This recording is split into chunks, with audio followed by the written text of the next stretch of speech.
Boys will be boys. I think we hear a little bit less of that, still some of that, but more fear and worry at this point. I think that's the trajectory we're on right now. And where I come in is like, I want to say, like, hey, we don't, it's good that you're aware and that you have concern about this. And there's tons we can do, right? We don't need to be sort of helpless and hopeless and let things play out. We can actually intervene in positive ways so that the chances of things turning out good are quite high.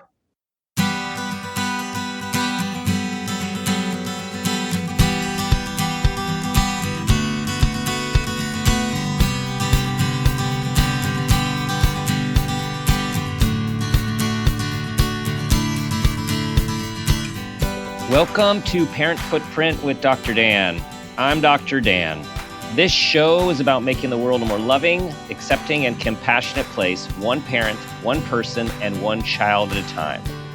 The key to raising healthy and engaged kids is for parents to seek the same in their own lives while striving to be the best versions of themselves each day.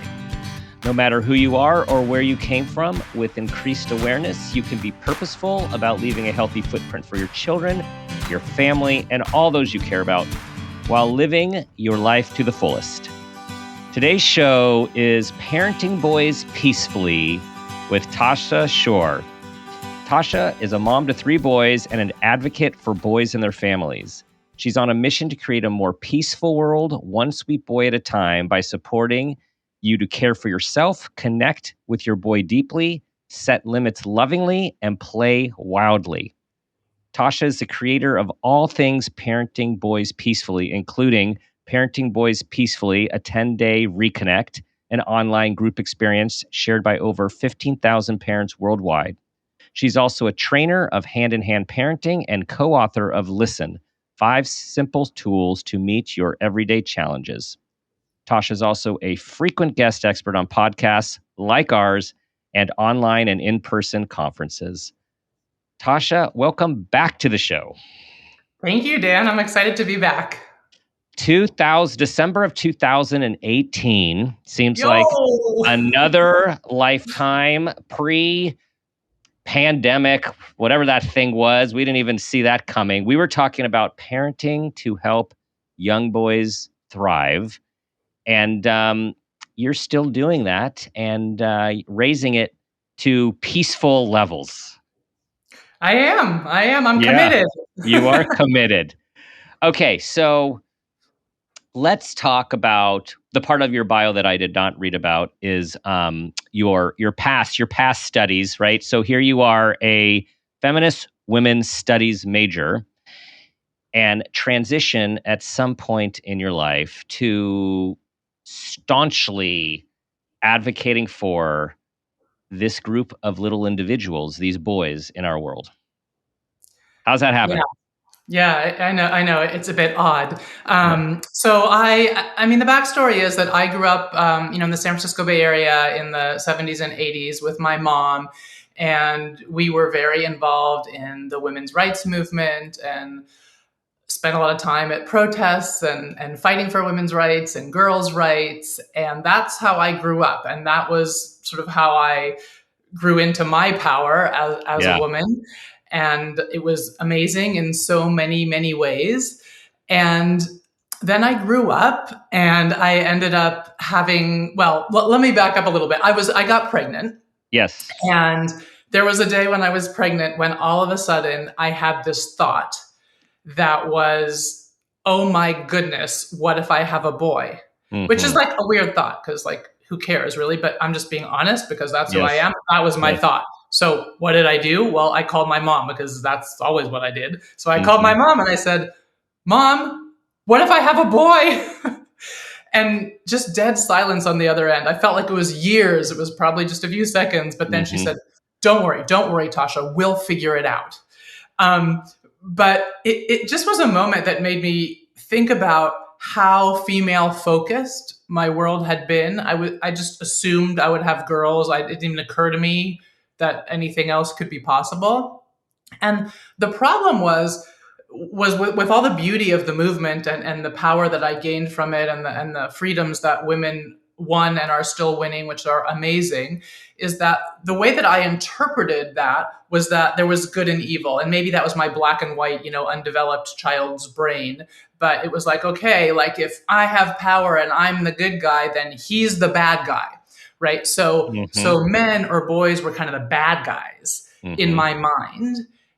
And then I went and had one, and then two, and then three.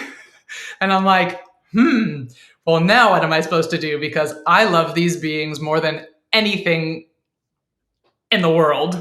I mean, like, my love is inexplicable. I can't even explain or express how much I love these little guys. But they're the bad guys. They're not the bad guys. And then they started doing, like, I don't know if I'm allowed to swear on here. You are. Okay. They just started doing dumb shit, right? Yes. And so they would do things, and then I'd feel embarrassed, and I'm like, oh my God, this is exactly it. I can't, feminist person, have boys behaving in this way. So there were just all of these things that I had to figure out, which essentially boiled down to, how do I advocate for these boys whom I love deeply, despite their behavior sometimes? And that's not to excuse their behavior at all, but it just means I'm always on their side. Like, I'm always fighting for them to be better. Yeah, that is a great story, because more and more I'm just being involved in conversations about the evolution of the feminist movement, and how, and everything's a continuum, right? There's always growth, and it makes perfect sense with female power and girl power and men in the patriarchy bad. Yes, I mean, that true. Absolutely. And then this awareness, awakening, then writing with all these amazing feminist thinkers and advocates about, whoa, wait, we can't change the patriarchy if we completely ignore the boys that grow up to be the men that perpetuate the patriarchy. And wait, the men are their own type of victims to the patriarchy, to the system as well. And it starts with these, it's very complicated, but it starts with these little boys. Yeah. And the impact of women, who are usually the most influential people in little boys' lives. Yes, absolutely. And I mean, truthfully, like, this aha moment came to me one morning when I was sitting and reading the paper. I dropped my kids off at school, and I was taking a moment before starting work, and I was reading, and it was just full of horrible things, right? I mean, rape, murder, terrorist attacks. I mean, just one thing after another. And it was all men, right? The perpetrators were all men. And in that moment, I had this thought, like, all of these men at some point were just sweet little boys. Like, they were just born these sweet little boys. And I'm not naive. I know there's all sorts of, geopolitical issues, mental health issues, all the isms and oppressions and lots of things that influence people to behave in certain ways. But I just felt like, wow, we have an amazing opportunity as parents of these young boys to move them in a different direction, to change the trajectory. And truth be told, a huge percentage of parents who come to me for help are scared that their kid's going to end up in jail. Are scared that their little guy is going to treat their partner horribly, be abusive in some way. And this could be like a 3-year-old, a 5-year-old, a 7-year-old who, is angry and is acting out in all sorts of ways. But the future fear is huge, and it's real. So go ahead. Yes. I was to say, first of all, that awareness, even though it's fear, and we don't want to live in worry and fear. We know that takes away from our present. However, I would say that's even advancement, that parents are coming in, particularly mothers, I'm imagining, are coming in with that fear of this future. Like, they see what's going on, and they're trying to do something now about something they're afraid about in the future. And how many years ago would that not even be the fear? Right. I mean, it would have just been, well, boys will be boys. Yes, boys will be boys. Right. I think we hear a little bit less of that, still some of that, but more fear and worry at this point. I think that's the trajectory we're on right now. And where I come in is like, I want to say like, hey, we don't, it's good that you're aware and that you have concern about this. And there's tons we can do, right? We don't need to be sort of helpless and hopeless, Mm-hmm. and let things play out. We can actually intervene in positive ways so that the chances of things turning out good are quite high. Yes. Yeah.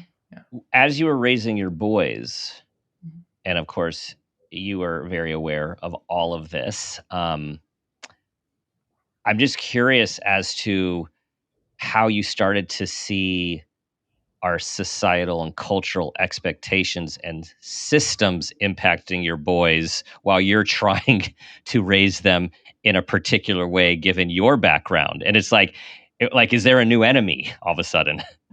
Yeah, well, that's a good question. Look, to be honest, the training, the growing up in the 70s and the 80s, and the fighting for the underdog, like, was a good training. It gave me grit.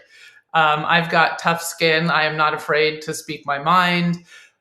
These are all things that have turned out to be a huge help in me advocating for my boys as they grew up. I would say that the hardest system has been the school system, the education system, and the means of discipline. Mm-hmm. So most schools, and I work with parents all over the world, I hear this all the time, most schools are still very old school, if you will, about their discipline policies. It's like, you break a rule, you get the traditional, time, you're punished, you get time off recess, you are isolated, you are shamed for it, your parents get called.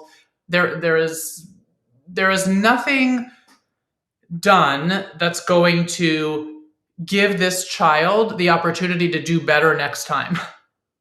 And so what happens is they get stuck in this pattern of they do something that's against the rules. It's not the right thing to do. And again, like, it probably isn't the right thing to do. Okay, I'm with you there, but where we split is then what we do afterwards. And so they come in and come down hard and punish.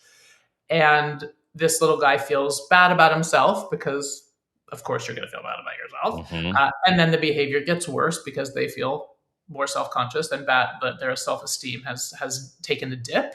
And we just get into this downward cycle, and we get, he's the bully, and he's the bad kid, and he's the, class clown, and we get labeled. And then it's really, really hard to get rid of a label. So yeah. I literally I have pulled my children out of schools, out of a school, I should say, because of, yes, something stupid that one of my kids did.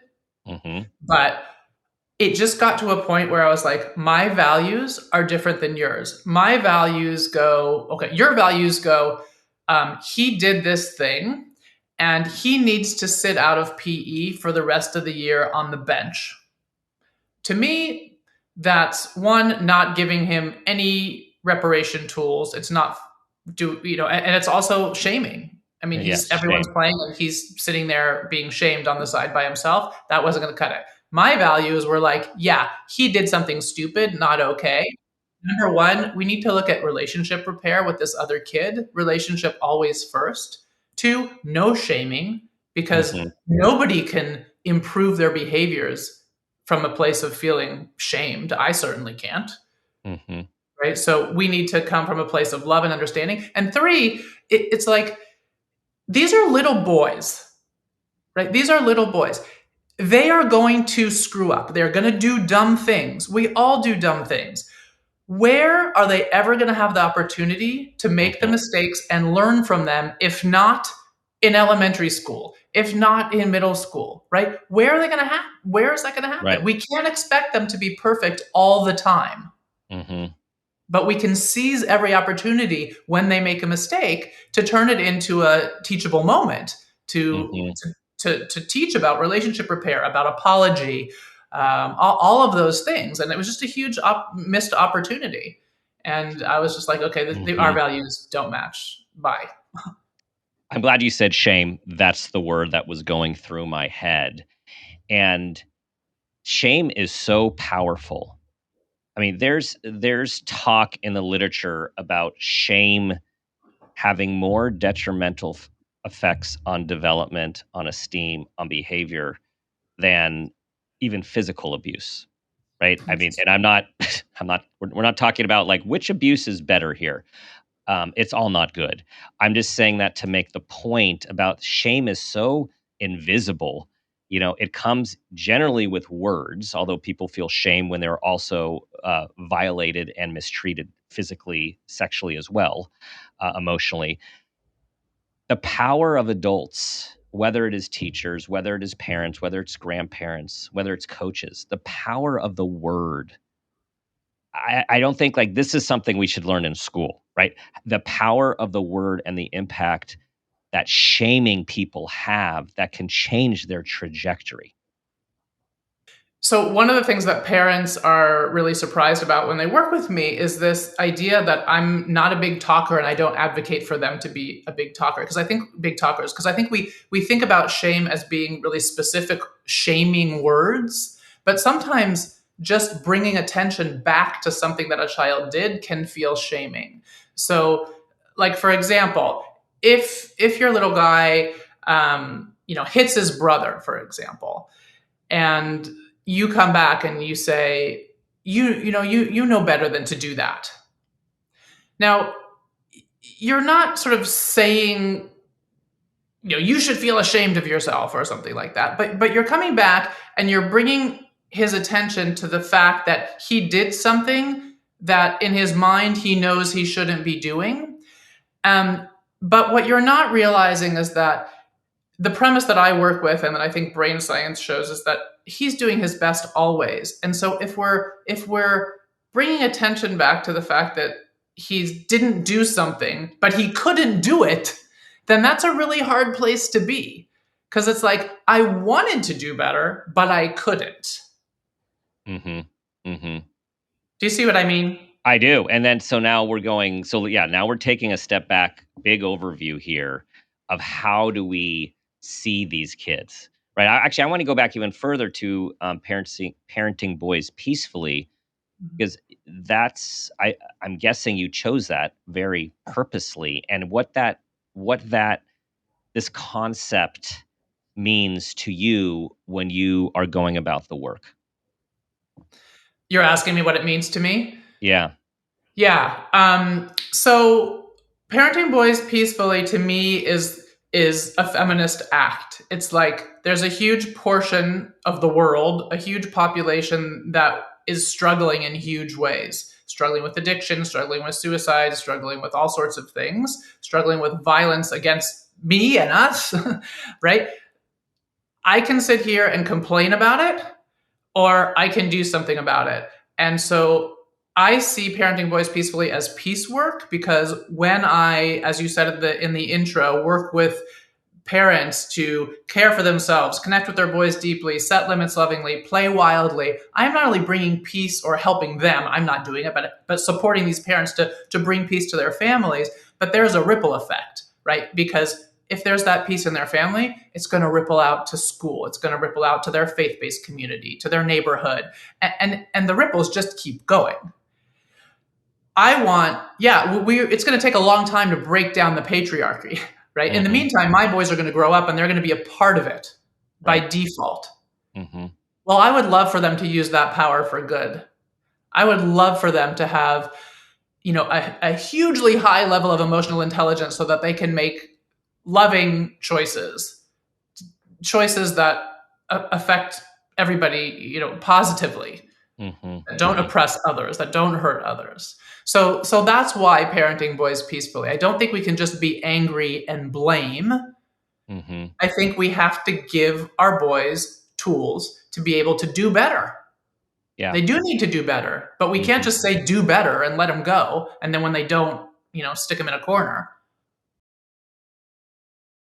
As I'm listening to you, I'm thinking about, a central focus of your work is what you see a lot is aggression, right? Little boy aggression. And is that not the trigger of all triggers, right? I mean, like, depending on where parents came from and what their past is, there's just too much physicality that happens in our patriarchal society, and for power and for influence and for manipulation and for fear. And so here these little boys come in, and how do they often express their emotions early on? Is they're physical, and they throw and they hit. And it seems like, man, it's like we start often with a big test, because we're not supposed to respond to them in the same way to teach them not to do that. That's right. And that is really hard. I mean, that's why any journey, including parenting, always has to start with doing our own emotional work.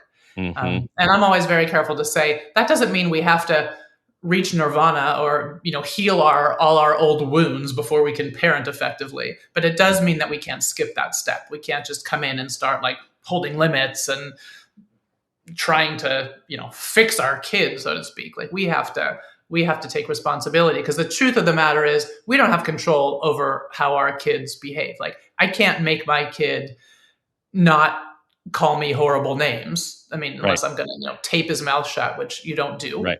No, right? We don't do that. We don't do this, people. Yes. No, we don't do this. So what I do have control over is myself. And what's amazing and phenomenal is how quickly our children's behavior will shift as a result of small shifts that we make in our own behaviors. And sometimes not even our behaviors, but just the energy that we show up with, or the belief. Like the difference between showing up for a kid who with the energy of, I see that sweet boy in there, right? I know there's a sweet boy under this, spitting in my face behavior. I know there's a sweet boy in there. And the difference between showing up with this energy of, I know he's in there and I'm going to reach him. I'm going to connect with him. I'm going to find him. I'm going to dig him out. And the energy of coming to that boy who's spitting in your face with, get out of here. You push him away. And how dare you do that? That's disgusting. And I mean, the energy itself is different. It doesn't mean the behavior is okay in either case. I mean, the behavior needs addressing, but the way we address it makes all the difference in the world. Mm-hmm. Yeah, coming with that different energy is one word for it. I'm thinking like coming at it with a whole different energy, a different mindset. It is game changing, because all of a sudden there's space between us and them, and there's some objectivity between us and them. And I remember just having to learn in our family. And then, of course, what I was learning in our family, I was also helping others with in the counseling office, was that one person's meltdown does not have to be a parent or family meltdown. Like it doesn't automatically have to domino. And I think especially because families are so close and are so energetically connected, especially with highly sensitive people, it just doesn't feel like there's a tidal wave that comes over. Your child's having a meltdown, and then there's this whoosh, this wave that comes over you. You get emotionally activated, and then it's just game on. And these are the things that you're trying to pause and create some space. Mm-hmm. Yeah, absolutely. I'm always saying to clients, a freaked out kid and a freaked out parent is a disaster. It's a disaster. Nope. We all know what it looks like. We've seen it. We've been it, every single one of us. But a flipping out kid and a calm parent is not a problem. Mm-hmm. Like that is not a problem. That is actually a recipe for healing and for transforming behaviors. Because if your child is showing you a huge upset and you have the wherewithal to stay calm, to not lose sight of his goodness, to share that energy of, we're going to get through this, not me against you, but we're a team, he can heal. And what you will see is a decrease in the intensity of the huge upsets over time, but also in the frequency of them. That's just how it works. So I'm not worried that your kid's flipping out. But if you're flipping out as a result of your kid flipping out, we got to start there. Right. Right. And sometimes it's just sharing a story. Like I just got a message from a client this morning saying, explaining this whole thing that happened yesterday. And did I do this right? Is this what you're talking about? And one thing she said was that I was so happy that you shared a story about your kids calling you names, because it lifted so much of the shame for me, and it made it so much more possible for me to listen to him last night. Mm-hmm. Because he was in the upset calling her names, and that was a real trigger for her.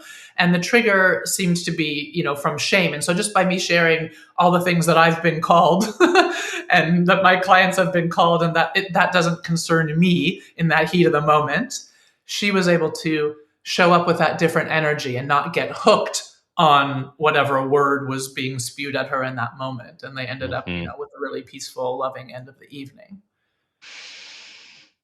That's a good story. That's a good story. And I'm thinking about the courage it takes. I'm thinking of several client situations that we're experiencing now at the center, and other people I know where in public, the courage that it takes to stay calm while your child, and in this case, your boy, is acting out, temper tantrum, doing things that you would prefer they would not be doing in your own home, let alone in public. And whether it's at a park, in a grocery store, or in a school, generally what happens for the parent that's being calm and trying to deal with the situation is a lot of judgment. Oh, look, they're not dealing with their child. Their child is running the show. Their child gets away with anything. They're the reason for their child's behavior. Let me tell you another story. When one of my kids was young, I don't remember exactly how it started, but I do remember being in the front of my minivan and a kid wildly kicking the back of my seat and flailing and screaming. And it was like, okay, I can't drive. This is not safe. I pulled over. We happened to be in kind of a little shishi town, and I pulled over into the parking lot of this shishi gym. I parked way at the end to try to be away from wherever it was people were going to be. So it was kind of a quiet end of the parking lot. And I got out of the car and I opened the side door of the minivan, and I kept my kid strapped in. He was strapped into his seat, and I sort of got down to his level, and I just listened to him wail about whatever. I don't remember what, but he was spewing all kinds of things, and he eventually sort of got himself out of the seat and ran down not ran, but walked down the sidewalk. It was an area that he knew, so I wasn't worried about him, but he, went, and I knew that he would come back. He was the kind of kid who would come back. So I watched him. I could see him the whole time. And eventually he came back and continued to tantrum, and I listened, and he got back in the car and the whole thing. And meanwhile, the whole time I can see that there's a car a little ways down, and there's a woman there. And she's looking at me. And I'm thinking all the things you just said, including this woman is going to call Child Protective Services. That's how crazy this whole scene looked. Okay, he calms down, he gets back in his seat. I'm getting in the car to go, and she walks over and shows up at my door. And I'm like, oh God, can I just bury myself somewhere? And she says to me, I just want you to know you're an amazing mom, that he is so lucky that you're his mom. Whoa. Yeah. And I burst into tears, right? I'm like, yeah, that's not what I thought you were going to say. Yeah. So I find, and that's just one story, but I actually find that is not generally what's going through people's heads. That is what's going through some people's heads. But if we are honest, pretty much every single parent has been in a situation similar where your kid is doing some, inane thing, and you're embarrassed. Yeah. We've all been there. And so for me, the best remedy to this is practicing as a parent exactly what that other woman did. Right? When you see somebody struggling and they think you're judging, you can even just say, pass by, I've so been there, or, I've been there. Is there anything I can do to help, or whatever? Right. But all it takes is one person in that whole environment to say something like that for the parent in that situation to regain their confidence and their ability to stay calm in the face of the craziness. And that's what's important because, again, like, okay, your kid's flipping out. If you're not, most parents are thinking, like, wow, I could not be that calm in that situation. Mm-hmm. That's really what they're thinking. Like, I would Yeah. be all over that kid. I would be Yes. flipping out. Yes.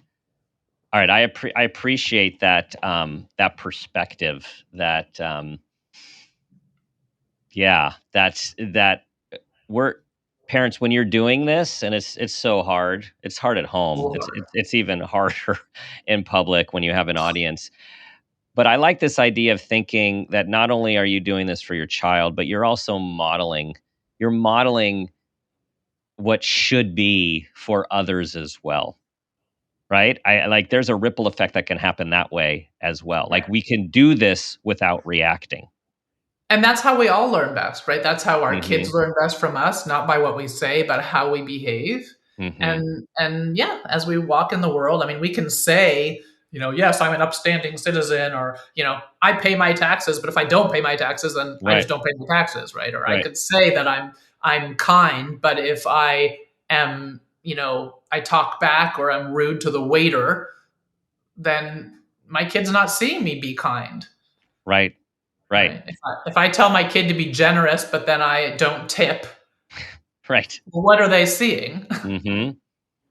So I'm thinking about, you said, if you stay calm, you listen, you try to dig out that sweet little boy in there.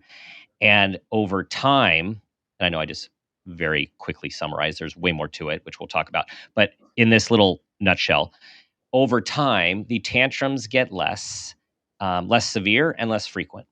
So I'm thinking of the parent saying, wait, so you're telling me, how do I know that if I let my child scream at me and I don't punish them and I don't give them a consequence, that they're just going to think it's okay to yell at women, and then they're going to grow up and yell at their girlfriends, and they're going to yell at their partners, and I'm just part of creating this thing that I don't want? Are you my client? Yeah. Dan, that is just not how it plays out. I mean, I've been doing this for 20 years. This is not how it plays out. It doesn't work that way. Mm-hmm. It Mm-hmm. just doesn't work that way. I mean, let's just talk about consequences for a second. I hate consequences. I know you You know, do. That's why I brought them up. right. I mean, because I work with the premise, and when you work with me and anything that I do, like I say, hey, even if you think I'm crazy, you got to adopt this, or it's not going to work. Or let's just pretend, just fake it till you Mm-hmm. make it, right? He's doing the best he can always in every situation. And if that is true, if in that moment he's doing the best that he can, then why am I going to give him a consequence, right? If he had a broken arm and was in a cast and had to write a paper but couldn't use his arm, you wouldn't stand there railing at him about he needs to pick up the pencil and write or type or whatever it is. You'd help him get creative. Let's think of some ideas. Do you want to dictate to me and I'll type, or do you want to, I'm sure there's some audio program we can speak into the computer and dictate it. And I mean, we get creative. But because we don't see the emotional challenge that the child is having, we don't think it's real. It's real, just like a broken arm. He can't do better in that moment. And when we choose to believe that, it also has the side effect of helping us show up better. So consequences don't make any sense. And then they just don't, it doesn't play out that way. What happens is, like, we have feelings. We are all human beings. Your boy has feelings. He has every kind of feelings. He feels angry, he feels jealous, he feels sad, he feels, I mean, everything. And we have this lovely thing that we've done where we've put emotions into boxes. These are the good emotions, these are the bad emotions, blah blah. It's like, well, if you're human, you're going to be feeling all of those emotions at some point in your life. That doesn't mean we act on all of them, but we feel them. And our kids need to learn that they can ride out all these emotions, that there's an end to them. Mm-hmm. They can handle them and they can come out the other end, but they can't do that by themselves. If we try to send them away and they do that by themselves, they tend to develop like repetitive behavior patterns to numb themselves, right? And you see Right. kids, they're like chewing on their shirts and they're soaked down to here, or Right. they're chewing their nails, or like all these things. Because the feelings that are driving the behaviors, like the Right. hurts, the upsets that we may not know, Joey didn't share his snack with me, or so and so cut me off in line, or I got my recess taken away and I felt ashamed in front of the class, or you didn't get invited to the birthday party, Mm-hmm. whatever. You like my brother better than me. All these things, like the feelings are real. The feelings are real, regardless of whatever our judgment is of them. And in Right. order for him to not have to try to function on top of them with this sort of like perpetual like boiling of emotions, which in Mm-hmm. some kids comes out as aggression, we have to create safe spaces for them to come out. And then the behavior diminishes. I don't see that. I mean, good God. I mean, Mm-hmm. just to think of, I mean, I've got a kid, I'll say a personal example. I got a kid. Wow, what a handful when he was little. Yeah. Talking about aggression that's how I got into this work. It Mm-hmm. was like, okay, if I could do this, you could do this. He's one of my kids who's in college now. He is was hired by the university as the men's engagement educator. Okay, wants to be a therapist, teaches about consent, gives trainings to all the student government people, about Mm. consent and inclusivity and like all of these things. I mean, he started a club for men at the university all around redefining masculinity. Awesome. Okay, this is Awesome. like an extreme. This is not like I expect my other kids to Right. do this. This is also his interest, whatever. But like, if you had seen what was going on, in the supermarket or Mm-hmm. in the house or between the brothers or whatever, and I told you that this was going to happen, you would have been saying to me, what he's going to end up hitting his girlfriends or Mm-hmm. whatever, exactly all those things that you said to me. It doesn't play out that way because we're Mm-hmm. releasing the tension, we're pulling it up by its roots, we're not putting the lid on it and saying, okay, you got to function on top, you got to Mm-hmm. figure this out, I don't care how you feel, you need to behave. So people can understand the process and we have this immediate culture, like this thing needs to happen right now.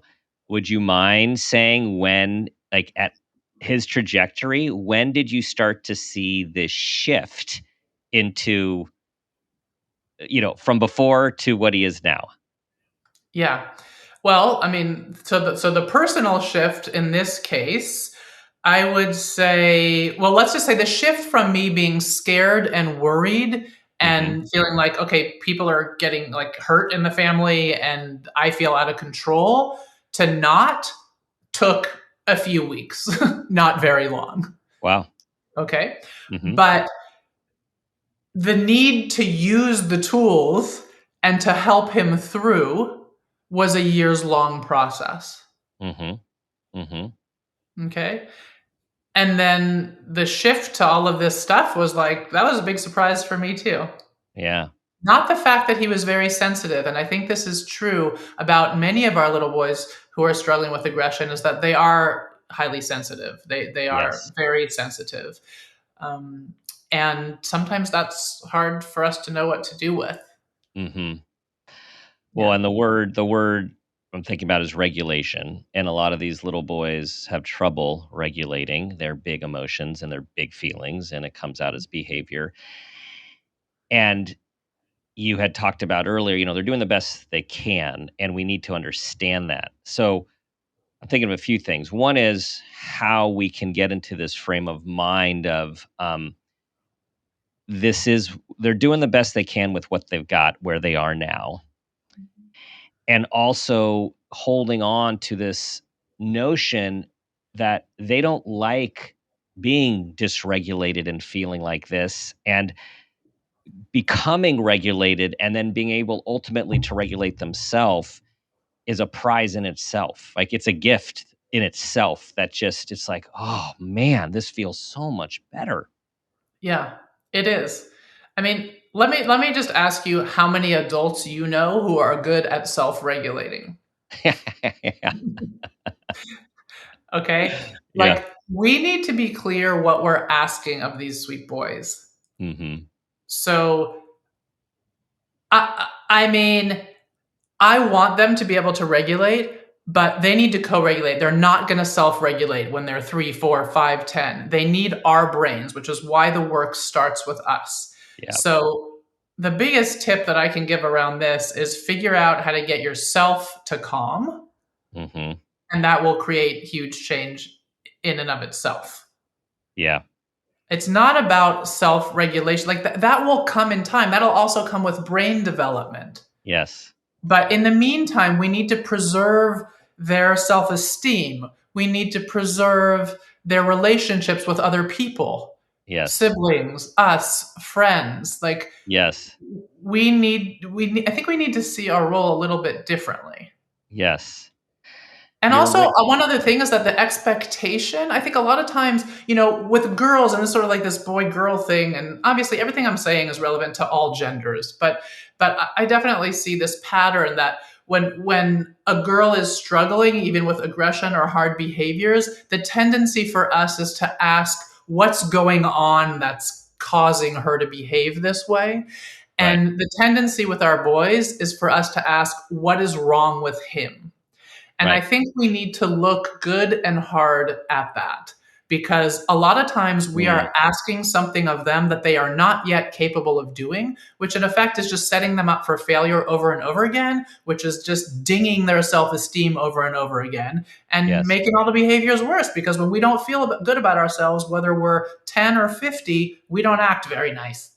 No, we don't. And then we seek numbing things to numb those That's right. feelings of shame and other.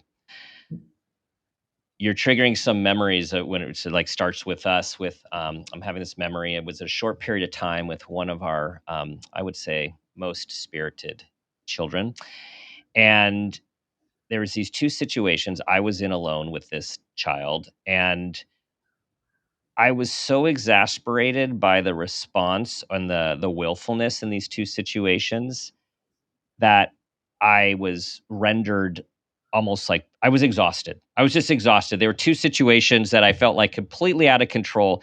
And instead of trying to gain control, I was just looking, in one case, looking up at the ceiling, another case, looking up at the clouds, inside, outside in these situations, and just breathe. Just was taking breaths because I'm like, oh, I've lost. I have no control here. I don't even know what to do. And I don't have anything left for this. In both of these situations, within probably a 2-month period of time, and I want to say like this was a designed intervention, it was not. But the outcome was amazing and so instructive. In both cases, when I just did nothing and sat with this person for about a minute or two staring, they went, okay, fine, let's go. And I realized all of my usual responses, usual parent responses, and I'm not even being critical, they're actually like regular parent responses, how unhelpful they are in these types of moments when if we can just sit and observe and witness and breathe, we underestimate our child's ability to make a shift as well if we don't add fuel to the fire. I love that you're saying this because this is so at the center of the work that I do. Less is more. We come to this work and we feel like we're asking, like, what do I need to do? We feel like they're going to get like an encyclopedia or a guidebook, and less is more. Like, it's really, I mean, the name of my book, Listen. Like, really, we just need to listen. And it's how do we do that in all these different ways? But essentially, what's so cool about little kids is that their bodies, they know how to heal already. They're having a huge tantrum because they have all this like gunky emotional nastiness stuck inside that needs to come out. They're not able to act nice, to cooperate, to be kind to anybody until that gets out. And so they throw themselves on the floor and they have a tantrum. Or, they're not shy Mm-hmm. to scream and tell us how they feel. I hate you. When I get mad at somebody, I don't scream, I hate you, but I feel it. Right. So, but they just let it all out. And Mm-hmm. so we don't actually have to teach them how to improve their behaviors. We just have to shift how we show up. And so if we can just be present and non-judgmental and allow this healing process to happen, behaviors change. I mean, it is literally as simple as that. Now, for our healing as adults, well, we've been told for, 20, 30, 40, 50 years that we need to, keep it together. We need to not Right. be, making a scene, and we need to man up, and we need to all the things. Right. And so we have to relearn that process. And so accessing our feelings becomes this journey. Like, how do we get back to this place where we feel safe enough and there's no shame and we're not embarrassed and all the things that we can actually show how we feel. Yeah. But our kids, they know how to do that. We just need to step out of the way, just like you did. And maybe it was from a place of like, I'm just exasperated. I don't know what else to do. But it was an amazing discovery. And then I think we can actively use that strategy. Yes. Like, I will tell parents, if they're totally at the end of the rope, they have no idea what else to do, I just go, just drop. Just lay on the floor. Just lay down. Middle of the kitchen floor. I don't care. Just lay down. I mean, it's amazing how our kids respond to that. Yeah. We can't control them. We can't control them. No. Well, and even if we're doing nothing, I'm reflecting on what you're saying in these situations that I shared. I was exasperated and exhausted, but what I wasn't was angry, because I was just so exasperated and exhausted. Like, I'm not giving my. I was just beyond. I was like, I got nothing left. But I understand. Yes, but so where I'm going with this, because you talk about the highly sensitive children, and this particular one is. Our highly sensitive kids can, even if we say nothing, if we're seething, they know it, and we're still doing something if we think we're not doing anything. So the idea, like, just lay down, just sit there, or with me, it was completely exasperated, and I was just kind of just right there. It really does matter how we are feeling. It's not just controlling our behavior. It is centering ourselves and our emotions and our energy to not have that be oozing onto our kids, which they react to, and then we blame them for the behavior, like as if we had nothing to do with it. Yeah. And that's why that dropping down to the floor works so well, because for one, we're lower than them. So they don't feel that mammalian threat of us towering over. But for two, it's silly because big, powerful adults don't generally lay themselves down on the ground. So it's like a real shift of paradigm, and they're like, what? Like, so it can kind of snap us out and get giggles going. And it's really hard for us to try to be in control and exert our power when we are sort of prone on the ground. It's just hard to take ourselves as seriously, and for sure to fight. Yes. It's not a fight position. Yes. Okay, we're winding to the parent footprint moment question, but I want to ask you one hopefully quick question in terms of just something to leave our listeners with. So I've heard, key is to look at yourself, to check yourself. Another one is with that is regulate yourself. And then we have co-regulate, like our little kids, little boys, angry boys, when they're having tantrum, we need to help them regulate. We can't expect them to do it themselves. What is one thing, particularly for aggression, that you would recommend parents think about? Oh, it's hard to pick one thing. I mean, we haven't gotten into like setting limits, which is huge, and it's a whole other topic in and of itself, but it's quite important because really the most important thing is keeping everybody safe. Right. But I think what I would like to actually leave people with is this idea of play, like big rough and tumble play, because it's more fun than talking about limits. Yes. And it's something that's easy for parents to go back and really start doing now. And so this is something that you can do like outside of the heat of the moment. Play actually doesn't tend to work very well with aggression when the train's already left the station.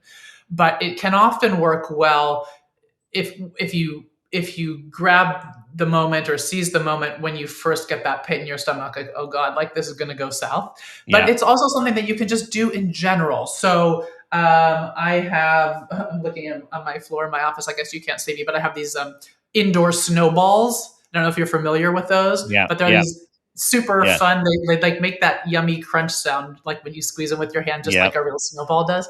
Um, Indoor snowball fights, pillow fights, playing, flipping kids around if they're small enough, tag, jumping on trampolines, just jumping on the couch, whatever, piggyback Mm-hmm. rides, just rough and tumble play, and you're going for laughter.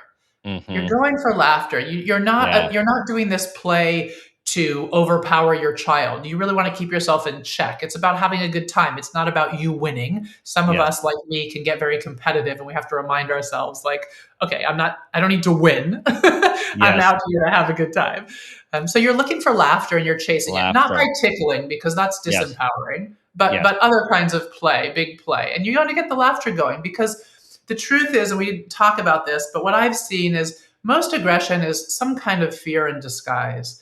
And Mm-hmm. laughter is when we laugh, we're releasing light fears. A lot Yes. of kids who are acting aggressively often like they can't get to tears, like they're not crying anymore. And laughter is a good first step. So upping the play, Yeah. just having more of that fun, good times, I think would be a good place to start. That's an excellent place to start. Okay, we have to end. From starting to ending. Parent footprint moment question. It's been several years since you've tackled this, and I know you're ready. Here we go. Tell us about a time that you became aware of yourself as an individual, as a parent, or even an awareness of your own parents, and that new awareness had a positive impact on your life, your kids, and or those you love.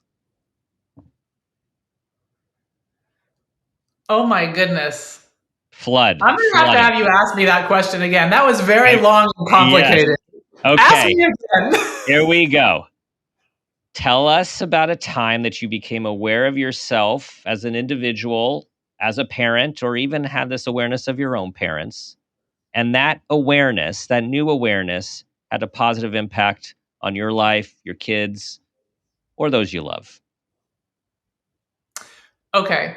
So the awareness didn't come from me, but there was a time after, no, it was before the pandemic, but there was a time we had made a huge move across the world and come back to the States, and I fell into a depression. And it was a really, really hard year. And that was the first time I'd ever experienced anything like that in my life. And the last time I ever experienced it, but it was horrible. Mm-hmm. And I was really not functioning well. And there was a moment, I don't even remember what was going on, but I like screamed bloody murder at one of my kids. I can't remember it. I'm not a screamer. Like one of my kids the other day just asked me, "Have you ever yelled at us?" So I'm not a screamer. Okay. Yeah. I screamed. I don't remember what it was about. And my partner came in and he said, "You need to get help." And I did. And I got very strategic about getting the support that I needed to move through. And it took 10 months and I did it. Yeah. Wow. Thank you for sharing that. It's so important for everyone to hear that regardless of what we do for a living, we are human and we all are vulnerable too and can go through these really difficult periods where we need help outside of ourselves, and how it's often the worst experience which can create the most tremendous growth and healing.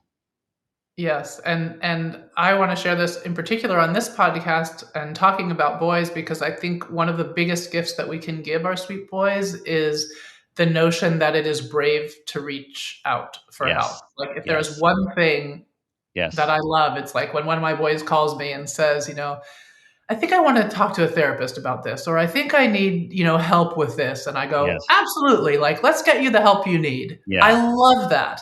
I Yes. don't want them isolating themselves and feeling like they need to figure it out alone.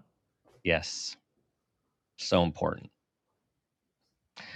Tosha, thank you for coming back on. So good to reconnect and hear about all the great work that you're doing. You are helping to raise this next generation of boys to men to be kind, to be loving, to be able to communicate, to understand their feelings, and then to that ripple effect is just, it's beyond thinkable what will continue to happen with that. Please tell everyone where they can learn more about Parenting Boys Peacefully, your class, and everything else you're doing. Yeah, absolutely. So you can find me at parentingboyspeacefully.com. And I regularly have a course called Out with Aggression, a step-by-step practice to stop your boys' aggressive behaviors and lift your parenting confidence. And I occasionally run a live workshop leading up to that. And Dan is welcome to share whatever links that will lead to that so that you can find me. Awesome. Thank you. Thank you. Thanks for listening, everyone. Please send this to everyone you know who is in touch with boys, raising them, cultivating their development. This is just the beginning, and it's an important beginning. Thank you for being a part of our community. Thank you for your 5-star reviews.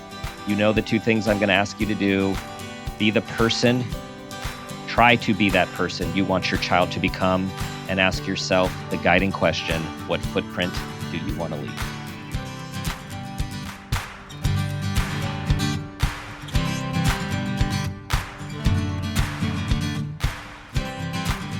This has been a Peters and Rossi production.